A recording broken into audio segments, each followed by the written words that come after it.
Plusieurs peuples qui le savent. On ne donne pas d'interdit à Jésus. Plusieurs peuvent en témoigner, mon frère. Partout on interdit Jésus, il est rentré là-bas. Dites-moi où on interdit Jésus et puis il rentre pas. Jésus n'a pas d'interdit. Parce qu'il est le Dieu créateur. Tout pouvoir lui est donné dans le ciel et sur la terre. On ne peut pas donner des limites à Jésus de Nazareth. Mon frère, donne ta vie à Jésus. Alors les gens disent à Jésus, tais-toi. Chez nous les Juifs ici, c'est le judaïsme. Chez nous ici, c'est la loi de Moïse. C'est tout le commandement que Moïse nous a donné. Tous les à côté, c'est ça qui est important. Votre affaire de Jésus, on n'est pas dedans. Taisez-vous. Alors, Pierre et Jean, remplis du Saint-Esprit, vont dire, jugez en vous-même. S'il est convenable de vous obéir à vous les hommes, plutôt que d'obéir à Dieu, qui nous a mandaté pour prêcher dans sa parole, partout, en tout lieu, en toutes circonstances, favorable ou pas. Alléluia. Jugez-vous vous-même. S'il faut obéir à vous les hommes mortels, car Dieu, au Dieu éternel, au Dieu vivant, au Dieu qui nous a fait à son image, selon sa ressemblance, et à vous les hommes, des humains comme nous, limités en tout, et mortels. Jugez-vous-en. Nous tient le message de quelqu'un qui est ressuscité, quelqu'un qui a vécu la mort, quelqu'un qui a triomphé la mort, que vous redoutez tous, qui a triomphé d'elle. Oh, c'est par lui on a été mandaté. Alléluia. On ne peut pas écouter des mortels comme vous. Voilà. Celui qui a impacté notre vie, celui qui a transformé notre vie, vous, en tant qu'homme, qu'est-ce que vous pouvez apporter dans notre vie?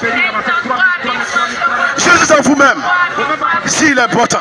Celui qui nous a donné le souffle de vie. Jugez en vous-même s'il est important de désobéir à ces derniers et d'obéir à vous qui êtes homme. Alléluia.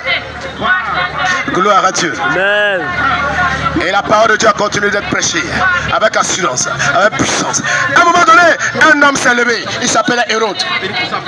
C'était un roi.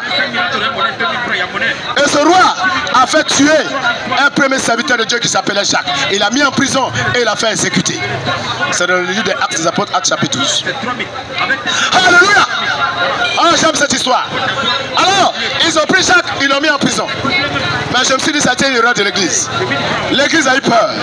L'église ne s'est pas assemblée. L'église, certainement, ils se sont dispersés un peu. Chacun était chez lui. Ils s'étaient pris par la terreur. Et comme personne n'a soutenu Jacques, Jacques est scellé.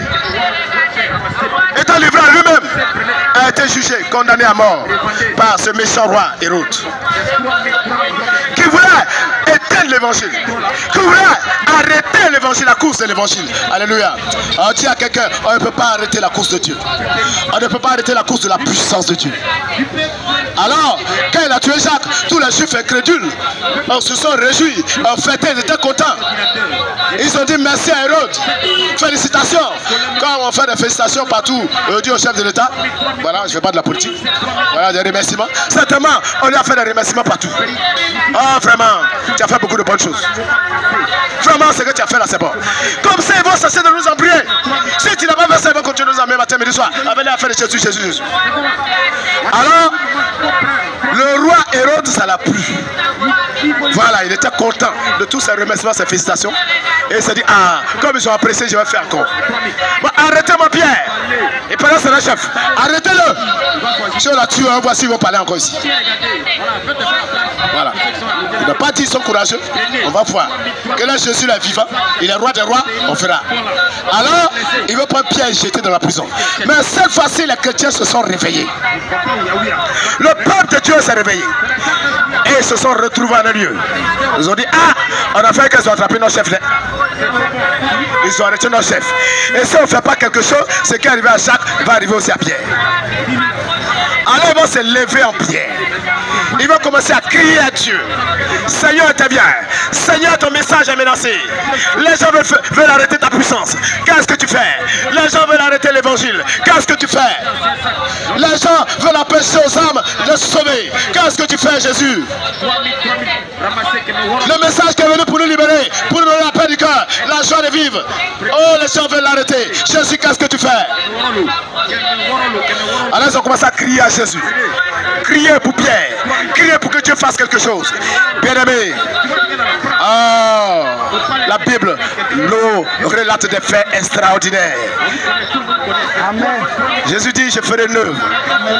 Voilà. Qui étonnera les hommes.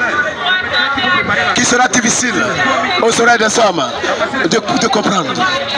À l'intelligence des hommes de saisir.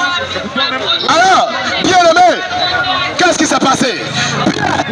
Qui s'était dit? Oh, la Bible dit que si on meurt, on ressuscitera pour la vie éternelle. Certainement, mon temps est venu de mourir, mais je ressusciterai dans le jour pour la vie éternelle.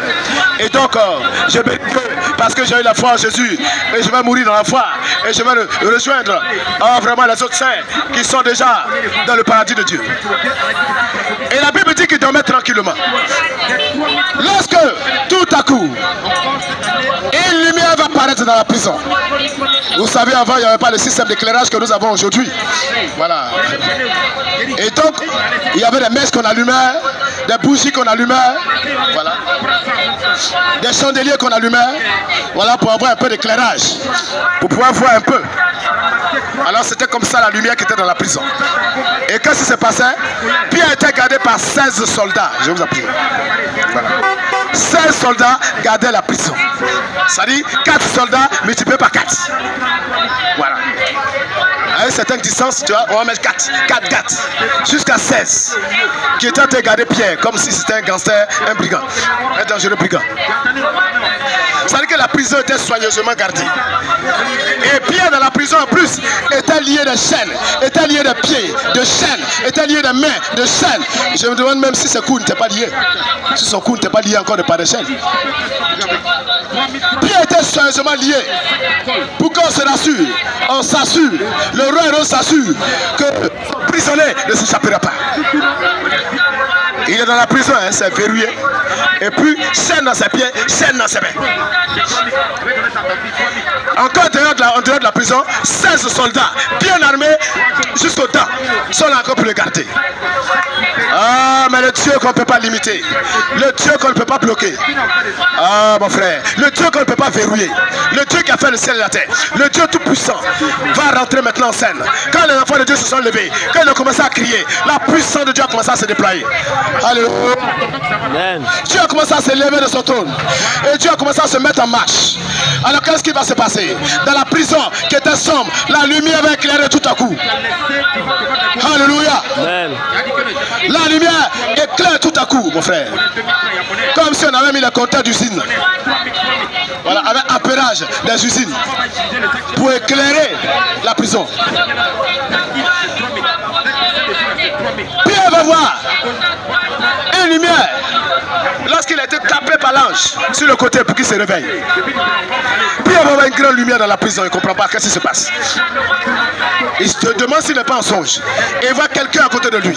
L'ange de Dieu va apparaître dans la prison. Et l'ange va lui dire, porte ton manteau. Voilà. Qu'il avait enlevé, c'est un prisonnier. Il ne peut pas s'habiller élégamment. Voilà, on humilie le prisonnier. On donne une tenue d'humiliation.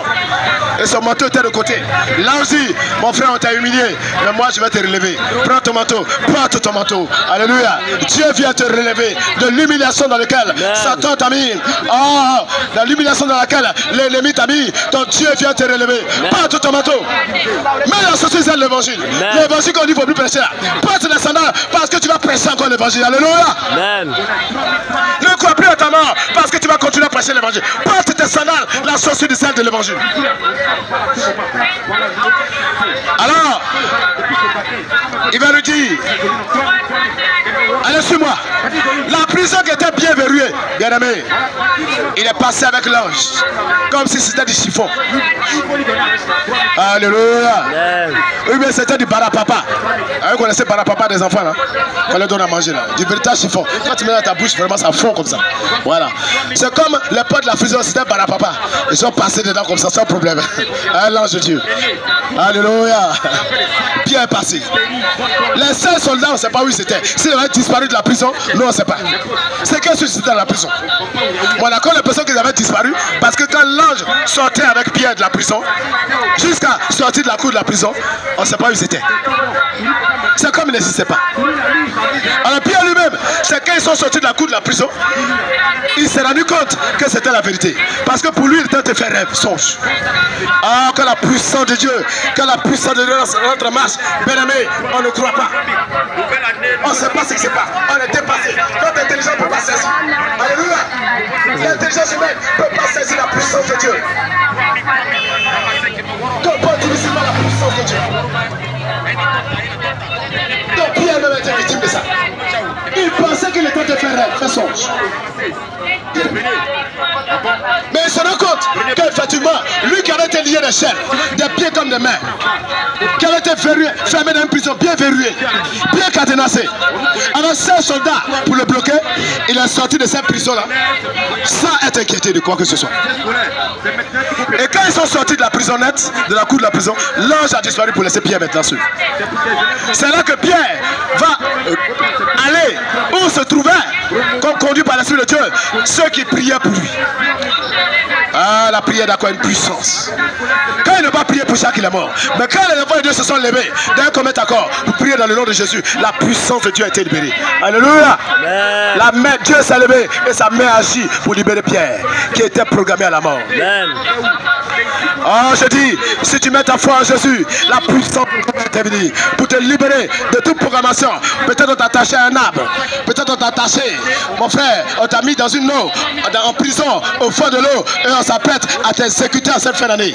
La puissance de Dieu va intervenir si tu crois en Jésus pour te libérer de la prison démoniaque et satanique. Comme Pierre a été libéré de cette prison. Peut-être dans ton songe, tu te vois au cimetière, l'esprit de mort te trousse. La puissance de Dieu va agir. Tu vois les peurs en train de poursuivre dans ton songe. Mon frère, on t'a programmé à la mort. La puissance de Dieu, si tu crois, va te libérer de cette programmation non puissance de Jésus-Christ. Comme Pierre a été programmé, mais libéré par la puissance de Dieu. Le Seigneur ne s'est pas limité là. Si Hérode était toujours en vie, les enfants de Dieu allaient continuer de souffrir, d'être persécutés. Qu'est-ce que Dieu va faire? Pendant que Hérode est en train d'animer, je ne sais pas, manifestation où les gens étaient venus le saluer, il parle avec arrogance. Mais les gens disent, mais ça c'est la voix de Dieu. Mais ça c'est un Dieu. C'est Hérode. Ça c'est pas l'homme. Voilà. C'est pas l'homme. Ça c'est un demi-dieu. Ils ont dit demi-dieu, mais c'était bon, comme les gens le disent souvent. Mais ils ont dit, mais ça c'est la voix de Dieu qu'on entend là. Il se croit dans toute sa gloire, dans tout son règne, dans toute sa puissance. Dieu l'a frappé sur le champ. Et on est mort sur son trône. Les feux ont commencé à sortir de son corps. Bien aimé, on ne peut pas donner des limites à l'évangile. Si tu crois donner des limites à l'évangile dans ta famille, si tu crois donner des limites à l'évangile dans ta région, dans ton village, dans ta communauté, bien aimé, tu perds ton temps. Tu perds ton temps, tu te fatigues pour rien. Tu fais des efforts en vain. Même si ce n'est pas toi de ton vivant, mais après toi, l'évangile rentrera. Amen. Si tu le veux de ton vivant sous tes yeux, l'évangile rentrera. Ta famille sera sauvée, va accepter l'évangile et sera libérée, que tu ne veuilles pas. Quel que soit le système, que les hommes vont mettre sur pied pour fermer les barrières, pour fermer les portes à l'évangile, mon frère, l'évangile va rentrer. Parce que c'est une puissance qu'on ne peut arrêter. C'est une puissance que Dieu a libérée dans le monde pour sauver les hommes. Et on ne peut pas empêcher cette puissance. Personne ne peut bloquer cette puissance. Personne ne peut limiter cette puissance. La Bacchus. Alléluia. Gloire à Dieu. Tu ne peux pas. Hérode s'est levé. Il est de son pouvoir de roi pour arrêter l'évangile. Il n'a pas pu, mon frère. Cette affaire l'a emporté. Sois béni. Cette affaire l'a emporté. Cette affaire de rébellion contre Dieu, cette affaire de soulèvement contre Dieu et de sa parole a emporté Hérode. Hérode a laissé sa vie dans le combat contre l'évangile. Mon frère, tu peux laisser ta vie dans le combat contre l'évangile. C'est pourquoi je t'avais dit, poussé par l'esprit. Arrête, mon frère. On va entendre le témoignage de quelqu'un. Des messieurs, son rôle c'était de insulter les hommes de Dieu. C'était la mission qui s'était choisie sur la terre. Au lieu de passer l'évangile comme nous, lui, il a décidé d'être contre l'évangile, de déléguer les serviteurs de Dieu, de chercher à les humilier. Oh, ceux-là, ils n'ont rien à faire. C'est des pauvres, c'est des escrocs, c'est des ceci, cela. Ça, c'était sa publicité à longueur de journée. Et un jour, il va tomber malade, sur le point de perdre la vie, de mourir. C'est là que sa femme court. Elle a appelé les serviteurs de Dieu, venez prier pour mon mari. Venez prier pour mon mari. Je sais que vraiment Dieu vous utilise. Si vous venez, mon mari sera sauvé. S'il ne va mourir, venez-moi, venez à l'aide. Je serai veuve. Alléluia. Ma soeur, au moment où ton mari est en train de combattre les gens, combattre l'évangile, il fallait te lever pour que Dieu change son cœur. Il ne faut pas attendre la dernière minute où c'est gâté. Alors, elle va l'appeler un homme de Dieu. Il va courir venir. Et l'homme de Dieu va dire, oh, cette femme a la foi. Elle a la foi. Et je sais que Dieu agira dans son zèle. Il s'appelle à foncer même. Défoncer la porte du monsieur pour entrer, pour prier pour lui avec foi. Alors qu'il a fait des pas, il s'appelle à rentrer. Je lui dis, si tu fais un pas encore, si tu fais un pas encore, alléluia. Quelqu'un, sa mission, ça a été de combattre l'évangile de Dieu. Il a passé son temps à insulter mes serviteurs, à chercher à humilier mes serviteurs, à banaliser la parole de Dieu. Ça, c'est affaire de blancs. C'est culture de blancs, ils sont venus nous blaguer avec ici. C'est des menteurs. La tradition de nos parents est meilleure. Voilà. Ça, c'est quoi ça? Arrêtez vos mensonges. Passez son temps à humilier les enfants de Dieu. Alors, je suis en train de faire mon combat avec. C'est notre affaire, c'est entre nous deux. Il ne faut pas mettre pour toi dedans. Alors, l'homme de Dieu a tout compris. Voilà, il a rendu grâce à Dieu, il a béni le Seigneur pour la situation. Et la femme dit, ah, il dit, bon, je m'en vais. Elle dit, vous avez tout prié là qu'elle a. Ah, pasteur, je t'ai appelé pour prier. Il dit, ah, c'est ce qu'il peut faire qu'elle a. Il ne peut pas entrer dans les détails, c'est l'homme de Dieu. Et donc, l'homme de Dieu se retire. Ils sont appelés encore d'autres, peut-être bishop, archi planétaire, interastral, pour venir régler la situation. On s'est dit, non, lui, certainement, il n'a pas l'onction. Il n'est pas puissant, à cause de ça, il n'a pas pu faire. Voilà. Il a eu peur. Alors, ça va chercher d'autres encore, qu'on croit encore plus loin. Ils sont venus, ils ont crié Yuka. Ils ont versé une onction d'après eux. Yuka fatigué. D'autres, certainement, sont venus verser au bénit jusqu'à ce qu'ils appellent au bénit là. Yuka fatigué. Ils ont pris sel. Certainement, ils ont pommadé un sel, à huile, tout ça. C'est non. Le monsieur est mort. Bien-aimé, je t'avertis, toi qui combats l'évangile, toi qui t'en as pour mission de combattre la parole de Dieu. Mon frère, c'est un combat fait. C'est un combat fait. Tu peux laisser ta vie dans cette affaire comme Hérode. Je ne maudis pas quelqu'un, mais c'est un avertissement que je donne à quelqu'un. On ne combat pas la puissance de Dieu. Les Juifs, desquels l'évangile est sorti, l'ont combattu rigoureusement, mais ils ont échoué. L'évangile n'est pas venu à nous aujourd'hui. Parce qu'on ne peut pas empêcher la puissance de Dieu. Parce que l'évangile est une puissance que personne ne peut arrêter. Bien aimé, il y a un groupe religieux, je vais taire le nom, qui a cassé le salut. Ils sont donnés pour mission de cacher le message du salut. C'est-à-dire les gens peuvent faire affaire de Dieu. Mais comment on fait pour aller au ciel? Il ne faut pas qu'ils sachent la vérité. On a qu'à leur dire autre chose. Voilà, parce que c'est notre gombo qu'on doit faire pour gagner beaucoup d'argent dedans. Voilà. En même temps, voilà, je ne peux pas donner tous les détails. C'est notre gombo. Voilà, on doit faire ça et on va leur donner beaucoup de choses, beaucoup de règlements façon. Voilà. Et on a qu'à les amener à nous craindre, nous les chefs, plus que Dieu lui-même. Voilà. C'est compliqué, hein? On ne va pas rentrer dans les détails. Mais là-bas dans ce groupe-là, je vais vous dire quelque chose qui est choquant. Le chef de ce groupe-là, on dit c'est affaire de Dieu. Hein? Mais le chef, là, lui, sa parole, c'est au-dessus de la parole de Dieu. Selon les règlements.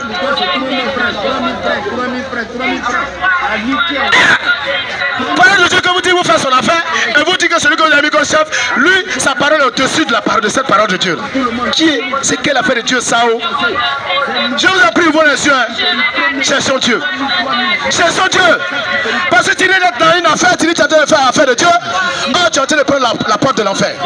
La Bible dit, si un aveugle conduit d'autres aveugles, ils vont se retrouver tous dans le trou. Fais attention à qui te dirige. Quelqu'un s'apparent au-dessus de la parole de Dieu, la parole éternelle de Dieu. La parole des mortels, ça c'est au-dessus de la parole du Dieu éternel. La parole éternelle, où la Bible dit le ciel et la terre vont passer, mais la parole de Dieu demeure éternellement. Et puis toi, homme mortel, ta parole sera comme du fond qui va passer. Toi, ta parole au-dessus de ça.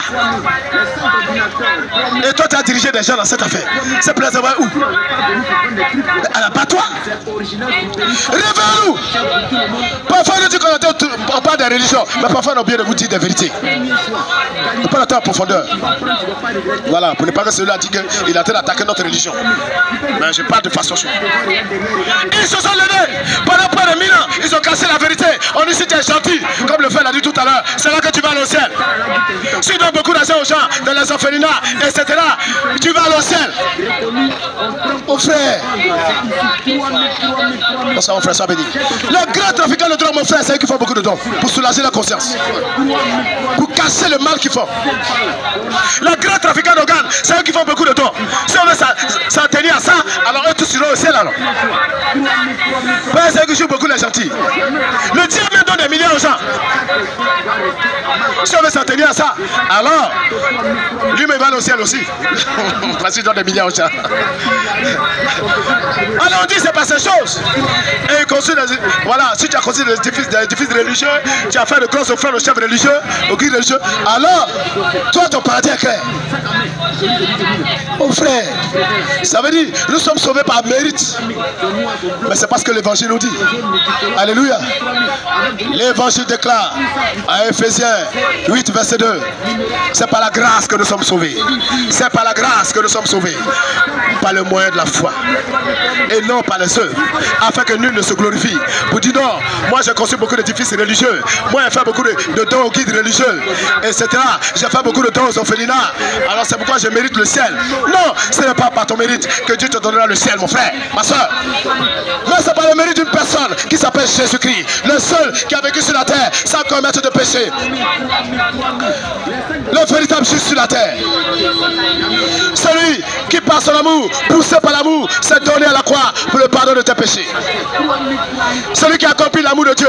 Parce que le résumé du commandement, c'est l'amour de Dieu. Le plus grand commandement, c'est l'amour pour Dieu et l'amour du prochain. Et c'est ce que Jésus a manifesté en obéissant à Dieu, en allant donner sa vie à la croix. Et en donnant sa vie pour toi et moi, pour son prochain que nous sommes. Voilà pourquoi c'est en croyant en Jésus que nous sommes sauvés. Parce que c'est Jésus qui a le mérite, ce n'est pas nous. Tu as mis tout le mérite en Jésus. Alléluia. C'est l'œuvre de Jésus et non nos œuvres qui nous sauvent. C'est l'amour de Jésus démontré, manifesté à la croix, qui te sauve et qui me sauve. Sinon, le brigand à la croix, bien aimé, parce qu'il a fait de vilaines choses. Il a tué, il a volé pendant toute sa vie. Il a agressé les gens pendant toute sa vie. Mais quand il a reconnu que véritablement il est pécheur devant Dieu, il mérite d'être crucifié à la croix. Et qu'il a reconnu que Jésus a la clé du paradis. Il a dit, pendant que son ami, l'autre brigand, sur la croix, à l'agonie, était en train de jurer Jésus pour dire, tu dis que tu sauves. Alors, toi qui as sauvé, qui as guéri la malade, qui a fait ceci, cela, qui a ressuscité la mort, sauve-toi et sauve-nous. Si tu es vraiment un sauveur, sauve toi-même sur cette croix-là et sauve-nous aussi. Si tu dis que tu es vraiment le Fils de Dieu. Son collègue brigand qui était là a dit, mais tu ne crées pas Dieu. Nous méritons ce que nous avons là. Nous, on est des brigands. On a de mauvaises vies. On a mérité ce qu'on est dedans là. Mais lui, il n'a commis aucun péché. Il n'en fait aucune faute. Il ne mérite pas ça. Il ne mérite pas la croix. Alléluia. Amen. Et il a dit à Jésus, quand tu seras dans ton royaume, souviens-toi de moi. Quand il répond, Jésus va lui dire, il dit aujourd'hui même, ce soir même, tu seras avec moi dans le paradis de Dieu. Ce ne sont pas ses œuvres qui l'ont sauvé. Alléluia. C'est la foi qu'il a mis en Jésus. La confiance que c'est Jésus qui détient la clé du paradis. C'est Jésus qui est la porte, qui donne accès, qui donne droit au royaume de Dieu.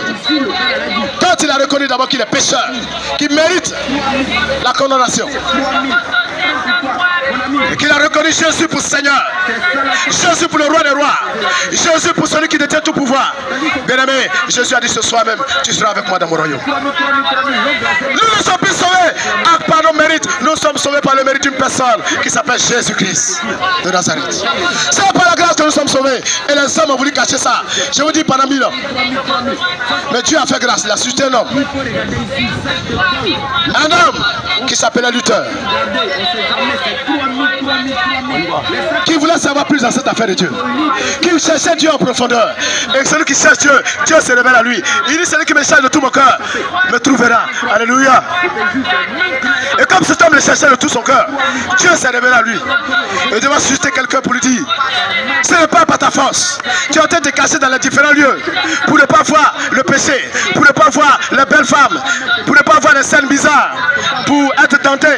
Tu penses que c'est pas ça que tu seras sauvé. Mais laisse-moi te dire, Luther, que c'est par la grâce qu'on a sauvé. Alléluia. Par la foi en Jésus. Et c'est comme ça que ce monsieur, ça a ouvert son esprit comme ça. Et il a compris la vérité désormais. Et il a commencé à faire la propagation de cette vérité. Il est mort même à cause de cette vérité. Les gens l'ont tué à cause de cette vérité. On dit, il n'a qu'à laisser pour lui là. Il dit, moi mon problème c'est quoi? On l'a envoyé même en justice. Il dit, non, mon seul problème, j'ai découvert la vérité de la parole de Dieu. Et c'est sur ça que je vais marcher. On dit, non, notre chef là, tu dois lui obéir, tu dois te soumettre à lui. Il dit, là n'est pas le problème. Si notre chef se soumettait à la parole, moi aussi j'allais me soumettre à lui.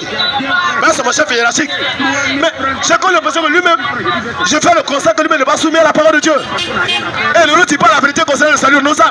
On a tout ce qu'on fait à faire de Dieu là. L'essentiel, c'est que nos âmes soient sauvées. Dans tout ce qu'on va faire, on va faire sacrifice de jeûne. On va faire ça, si c'est 100 jours de jeûne. Mais l'essentiel, c'est que nos âmes soient sauvées. À la fin, la récompense finale, on doit la voir. Mais si on se fatigue, et puis on ne sait pas si on sera comment on sera sauvé, où est le problème? C'est qu'il y a un problème. C'est qu'il y a un problème. Alors, moi j'ai connu la vérité, je ne peux pas retourner en arrière. Alléluia. C'est comme ça, on ne peut pas bloquer la vérité. On ne peut pas bloquer l'évangile. On ne peut pas bloquer la puissance de Dieu. On peut prêcher des pensées philosophiques, des courants philosophiques. On peut le faire pendant des années. On peut le faire pendant des siècles. Mon frère, il faut que la prophétie s'accomplisse. Il faut que les nations entendent l'évangile. Il faut que les tribus entendent l'évangile. Et donc mon frère, la verrue qu'on a mis là, ça va se briser. Quel que soit le temps. Oh, et la vérité sortira. Et la lumière sortira. Jaillira des ténèbres pour éclairer les hommes. Que Satan veut mettre dans les ténèbres.